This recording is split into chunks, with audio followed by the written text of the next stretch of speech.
Thinking of you, thinking of you. Okay, so what's up everyone? I hope you guys are doing well, and in this video we are gonna learn hyperconjugation. Hyperconjugation से जितने भी questions आएंगे तुम लोग कर पाओगे, because हाइपरकॉन्जुगेशन से ही बहुत सारे क्वेश्चन होते हैं, स्टेबिलिटी वाले, ऑर्डर वाले, और जितने भी क्वेश्चंस होते हैं. ठीक है, तो हम लोग छोटे छोटे टॉपिक करके पूरी ऑर्गेनिक केमिस्ट्री को खत्म करने का प्लान बना रहे हैं. नीट तक तुम लोग का पूरा ऑर्गेनिक केमिस्ट्री खत्म हो जाएगा. तो कोशिश करो कि जब भी मैं वीडियो डालूं तो हर 10 मिनट 15 मिनट की वीडियो देख लिया करो. ठीक है, तो फटाफट से शुरू करते हैं हाइपर कॉन्जुगेशन के बारे में. तो इन एच इफेक्ट क्या होता है? Delocalisation of electrons with p orbital होता है. देखो यहाँ पे हम लोग ने क्या पढ़ा था इंडक्टिव इफेक्ट में? सिग्मा बॉन्ड्स का खेल है. ठीक है, और रेजोनेंस में क्या पढ़ा था? Pi bond. बट इसमें पाई बॉन्ड, कार्बोकैटायन और फ्री रेडिकल टेक्स प्लेस, सबको डीलोकलाइजेशन होता है. ठीक है, आई इफेक्ट में सिग्मा इलेक्ट्रॉन, एम इफेक्ट में पाई, इसमें सिग्मा प्लस बाई दोनों का काम होगा, बता दिया मैंने ऑलरेडी. अब यहाँ बात करते हैं सिग्मा और पाई के एच इफेक्ट के बारे में. देखो यहाँ पे क्या हो रहा है अल्टीमेटली समझ लेते हैं एक बार.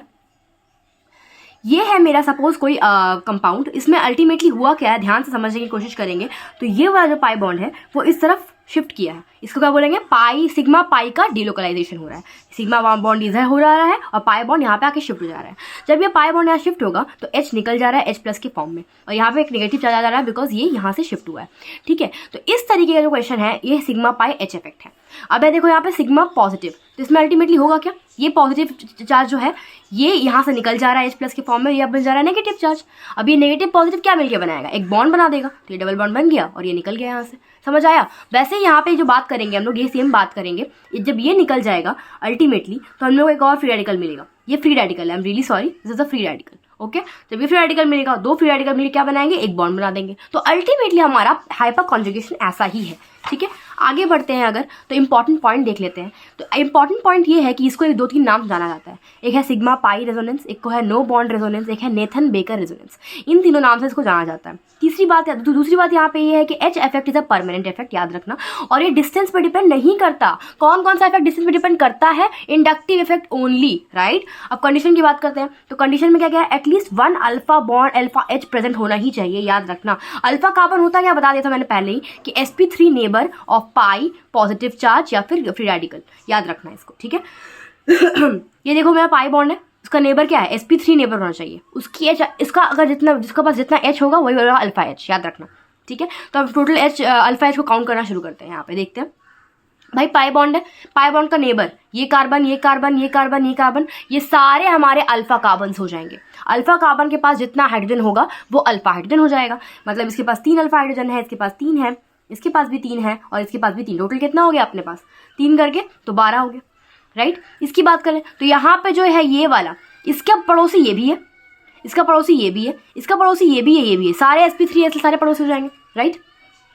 इसके पास 3H है, इसके पास 3H है, तो 6 ऐसे ही हो गए. बट यहाँ पे देखो 1 और 2 के पास ऑलरेडी जुड़ा हुआ है, बस 2 हाथ खाली है, तो 2 हाथ मतलब 2H लगा हुआ है. इसके बाद में 2 हाथ ही खाली है तो 2H. 3 3 6 7 8 9 10, तो 10 अल्फा हाइड्रोजन है इसके पास. आया समझ में? अब इसकी बात करते हैं. तो मैंने क्या बताया था? अल्फा कार्बन वो होता है जो sp3 नेबर होता है पाई का. तो पाई का तो हम लोगों दोनों देख लिया. एक है पॉजिटिव चार्ज, एक है फ्री रेडिकल. तो पॉजिटिव चार्ज का भी पड़ोसी, पॉजिटिव चार्ज पड़ोसी कहाँ पे? ये है पड़ोसी पॉजिटिव चार्ज का. क्या ये sp3 है? नहीं, ये sp2 कार्बन है. इसमें 0 अल्फा हाइड्रोजन है इस केस में. बट यहाँ तो पाई बॉन्ड है, राइट. इसका भी पड़ोसी देखो पाई बॉन्ड का, ये भी sp2 है, ये भी मतलब इन सारे में बस एकलौता ये है, ये पाई बॉन्ड का पड़ोसी ये है और ये है, राइट, दिस वन. तो ये भी तो पड़ोसी है बट ये sp3 है, तो इसका हम लोग काउंट करेंगे जरूर. तो इसमें सिर्फ 3 अल्फा हाइड्रोजन है. समझ में आ गया बात? इसकी बात करें तो इसमें तो कोई अल्फा हाइड्रोजन, इसका पड़ोसी का कोई काम नहीं है बिकॉज सब sp2. ठीक है, इसकी इस पड़ोसी का बात करें तो यहाँ पे एक पड़ोसी है, ये पड़ोसी नहीं है, ये पड़ोसी है. तो इसमें सिर्फ 2H है बिकॉज एक यहाँ पे लगा हुआ है, तो 2 हाथ खाली है, तो 2 अल्फा हाइड्रोजन. इसकी बात करें तो सिर्फ 1 H है, तो 1 अल्फा हाइड्रोजन. इसकी बात करें तो 0 अल्फा हाइड्रोजन, 0 अल्फा हाइड्रोजन. तो अपने को समझ में आ गया अल्फा हाइड्रोजन निकालते कैसे. ठीक है, अब आगे बात करते हैं. ठीक है, तो एच इफेक्ट का स्टेबिलिटी देख लेते हैं एक बार. तो stability of carbocation and alkene, more number of alpha H more stability. अपने को हमेशा याद रखना है कि एप्लीकेशन कैसे होगा, जितना अल्फा एच उतना स्टेबिलिटी. सिंपल बात है. इसके अल्फा एच की बात करें तो कितना है? इसका पड़ोसी के पास सिर्फ एक है, 1 H है. इसके पड़ोसी के पास यहाँ पे भी 2 H होंगे, है ना. यहाँ पे भी 1 H मिलेगा अपने को. ठीक है, इसकी पड़ोसी की बात करें तो यहाँ पे 2H, यहाँ पे 2H, राइट. इसकी पड़ोसी की बात करें तो यहाँ पे 3H मिल रहे हैं, यहाँ से भी 2H मिल रहे हैं, यहाँ से तो 2H मिल रहे हैं. तो ऑब्वियसली अगर A B C D की बात करें तो फिर D C B A आएगा, है ना। तो इस तरीके से तुमको क्वेश्चन करना है। आगे तुम लोग खुद से करने की कोशिश करो एक बार, वरना मैं बता ही रही हूँ तुम लोग को, ठीक है। चलो आगे बढ़ते हैं। आई होप तुम लोगों ने कर लिया होगा। तो भाई इसमें तुम लोग काउंट करोगे तो तुम लोग को 6 अल्फा एच मिलेंगे। इसको काउंट करोगे तो कितना मिलेगा 9 अल्फा, इसको 3 अल्फा और इसको 1 अल्फा एच। समझ में आया। तो ऑब्वियसली क्या हो जाएगा भाई, फिर से अपने को पता चल गया कि जितना अल्फा एच उतना बेस्ट, राइट। जाएगा आंसर भाई D B A C, ठीक है। इस तरह के क्वेश्चन हम लोग कर लेते हैं। आगे बढ़ जाए तो 3 नंबर पे देख लेते हैं। तो इसमें कितना अल्फा एच हम लोग को दिख रहा है। तो भाई यहाँ पे पाई बॉन्ड का पड़ोसी ये मिलेगा अपने को 3 से, ये मिलेगा अपने को पड़ोसी, ये पड़ोसी भी है और ये पड़ोसी भी है, गिन लो। इसकी पड़ोसी की बात करें तो यहाँ पे भाई 1 2 पड़ोसी इधर मिलेगा, ठीक है। ये भी पड़ोसी है तो ये 3 मिलेगा, और यहाँ पे पड़ोसी है तो ये 2 मिलेगा। पड़ोसी समझ रहे हो ना, एकदम बगल वाला कार्बन, समझ में आया। इसकी बात करें तो यहाँ पे भाई 2 मिलेगा, इधर भी 2 मिलेगा और कोई पड़ोसी नहीं है। तो समझ में आएगा क्या होगा भाई A B C, समझ में आया। इसकी बात करते हैं। तो भाई एक ट्रांस है एक सिस है, समझ में आ रहा होगा। ट्रांस और सिस दोनों में 6 अल्फा हाइड्रोजन है, दोनों में 6 अल्फा। अपने को पता है कि ट्रांस ज्यादा स्टेबल होता है सिस से, ये अपने को ऑलरेडी पता है ना। तो ट्रांस ज्यादा स्टेबल होता है मतलब ये ज्यादा स्टेबल है इससे, ठीक है। आगे बढ़ जाते हैं 5 नंबर पे। तो भाई यहाँ पे क्या करना है अपने को, यहाँ पे देखो एक अपना क्या है, एक अपना ट्रांस, एक है सिस, और ये अजीब सा कुछ है, ठीक है। तीनों में 6 अल्फा बॉन्ड है, अल्फा एच है, ठीक है। बट स्टेबिलिटी की बात करें तो A ज्यादा स्टेबल है, फिर B, फिर C। ये इंपॉर्टेंट क्यों है, बिकॉज आपने को हमेशा याद रखना है कि ट्रांस से ज्यादा स्टेबल ये वाला होगा, ये वाला ज्यादा स्टेबल होगा, ये बहुत ज्यादा स्टेबल होता है, ठीक है। इसका एक नॉर्मल से एक रूल है, बट मैं तुम लोग को ये बताना चाहूंगी, एक बार बता देती हूँ, ठीक है। जब तुम लोग पूछ ही रहे हो तो बता ही देती हूँ यार। ये देखो, अगर मैं इसका ड्रॉ करूँ ऐसा, ठीक है, और जब ये टूटेगा, ठीक है, जब ये खत्म होगा तो क्या अल्टीमेटली आएगा, ये बॉन्ड इसके पास तरफ शिफ्ट होगा, है राइट, है ना। मैं सिखाया है तुम लोग को अभी। तो ये ऐसा हो जाएगा,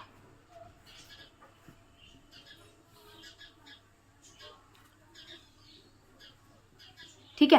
तो यहाँ पे 1 डिग्री एनायन बन रहा है इधर, राइट। यहाँ 1 डिग्री एनायन बन रहा है, 1 डिग्री एनायन, ठीक है। अब तुम इसके साथ करोगे ट्रांस वाले के साथ तो तुमको 2 डिग्री एनायन देखने को मिलेगा, ठीक है। अब 1 डिग्री एनायन ज्यादा स्टेबल है कि 2 डिग्री, ऑब्वियसली आपको पता है एनायन है, दैट मीन्स उसको ज्यादा डिग्री नहीं चाहिए, जितना ज्यादा डिग्री होगा उतना डिस्टेबलाइज हो जाएगा वो। तो 1 degree anion is more stable, इसलिए अपना ये ज्यादा स्टेबल है इन दोनों के कंपेयर में, याद रखना, ठीक है। बहुत सही तरीके से रूल बता दिया तुम लोग को, तो समझ में आ गया होगा तुम लोग को, ठीक है। चलो आगे बढ़ते हैं। तो हम लोग को ये दिमाग में घुस चुका है सब कुछ, एक एक चीज तरह से हाइपर कॉन्जुगेशन का। अब यहाँ बात करते हैं अल्काइल बेंजीन की। तो भाई alkyl benzene ortho para directing क्यों होता है, हम लोग पढ़ते हैं ना कि अल्काइल बेंजीन में जब अगर कुछ भी इलेक्ट्रोफाइल रिएक्ट करेगा तो ऑर्थो और पैरा पे जाके रखता है। ऐसा क्यों होता है, ये हाइपर कॉन्जुगेशन की वजह से होता है। मैं तुम लोग को ऑलरेडी मेसोमेरिक पढ़ा दिया, जिसने मेरा मेसोमेरिक का वीडियो, रेजोनेंस का वीडियो नहीं देखा है और तुम लोग डायरेक्टली यहाँ पे जम करो तो कुछ समझ नहीं आएगा। इसीलिए पहले मेसोमेरिक में जाओ, रेजोनेंस में जाओ, GOC 1 पूरा अच्छे से देखो, एक भी क्वेश्चन तुम लोग का GOC नहीं छूटेगा, ठीक है, याद रखना। तो यहाँ पे तुम चेक करोगे कि यार जिस तरीके से हो रहा है तो यहाँ पे इलेक्ट्रॉन डेंसिटी कहाँ बढ़ रही है, देखना ऑर्थो और पैरा पे ही बढ़ रही है, ठीक है, समझ में आ रहा होगा तुम लोग को। इसलिए जब भी क्वेश्चन पूछा जाएगा कि alkyl benzene ortho para directing क्यों है, तुम लोग क्या बोलोगे, हाइपर कॉन्जुगेशन की वजह से, ठीक है। तो इन alkyl benzene electron density increases at ortho and para by H effect, याद रखना। H effect do not penetrate at meta position, ये भी याद रखना है हम लोग को।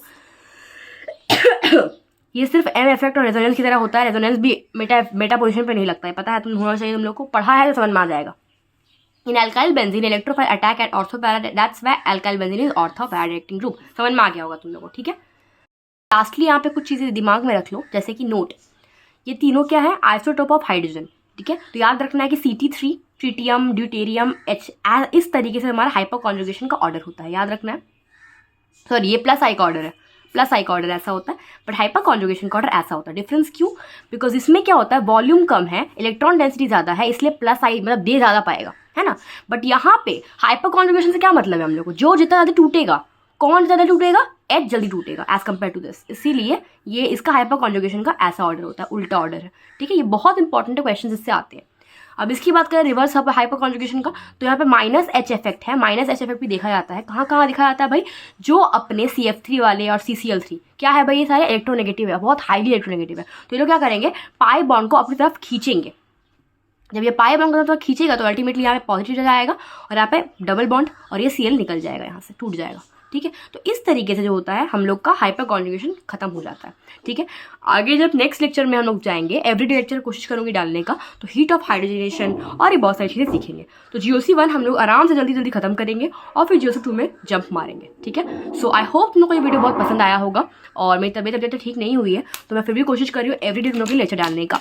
और मैं फिजिक्स का लेक्चर बहुत जल्दी डालने वाली हूँ, तुम लोग का इतना फ़ायदा होने वाला है तुम लोग सोच भी नहीं सकते हो, ठीक है। तो ज़्यादा जुड़ जाओ, बहुत मज़ा आने वाला है, ठीक है। और thank you so much and please like share subscribe.